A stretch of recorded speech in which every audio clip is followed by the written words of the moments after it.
Hey gang, this is Pastor Smat at Rooftop Church. I want to wish you a happy 4th of July. It's going to be weird celebrating Independence Day during a pandemic.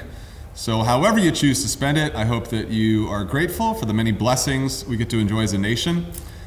And I pray that the God-given rights Thomas Jefferson wrote about in the Declaration of Independence so long ago, life, liberty, the pursuit of happiness, can be enjoyed by more and more people. God endowed us with those rights. They are ours to enjoy, and we are grateful for this nation, which was formed to protect those rights, even as they seem to be constantly under siege. Now, as you know, St. Louis County and City recently came out with an order requiring all people over 9 years old to wear face coverings, like this one, in public. As more and more people come out of their houses to live their lives, coronavirus cases and deaths are increasing, and as opposed to shutting things down again, they've decided to require masks, which scientists say significantly reduce the spread of the disease. This order includes exceptions, but requires continuous face coverings, not just when you're going in and out of a building, and it also applies to churches. Now, your Rooftop leadership team has been taking the coronavirus situation one step at a time, recognizing this is new territory for us. We also recognize that Rooftop is a blended community of people with many different diverse opinions and socio-political beliefs. That makes this tricky.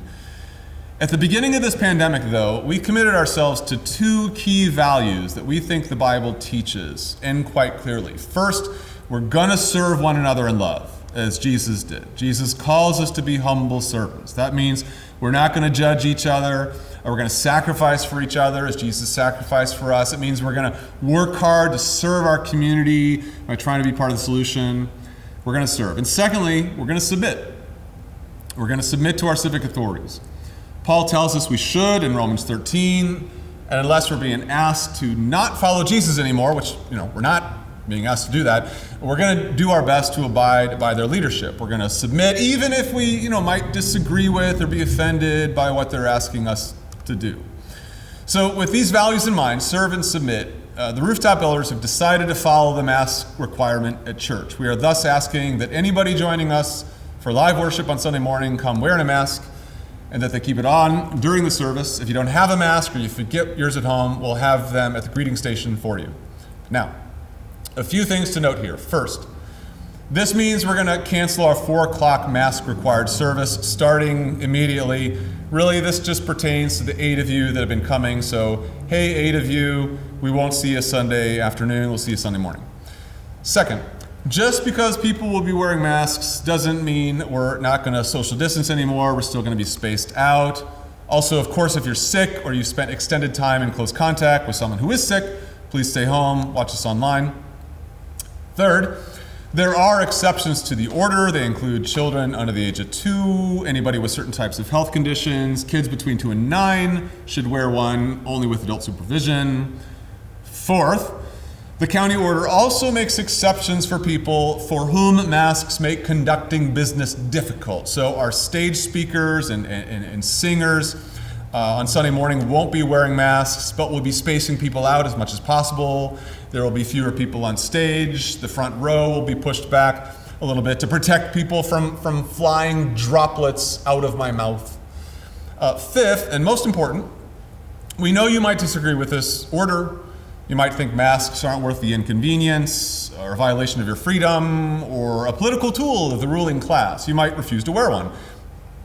That's your right. We're not going to force one on you. Our greeters are not trained to do that.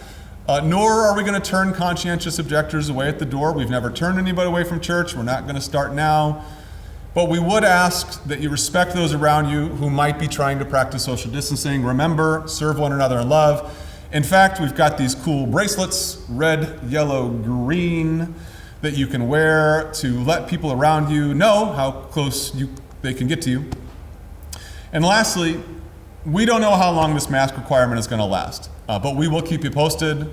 There are, of course, lots of downsides to wearing a mask. I'm a communicator. I feel those downsides. But if the experts are right, then by doing this, fewer people will get sick and die.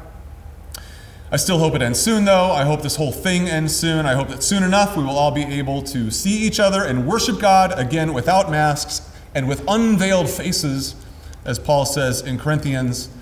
Until then, though, please consider this a minor inconvenience. Consider it a light and momentary trouble, as Paul puts it, and one that we can put up with to hopefully save lives, as Jesus died to save ours.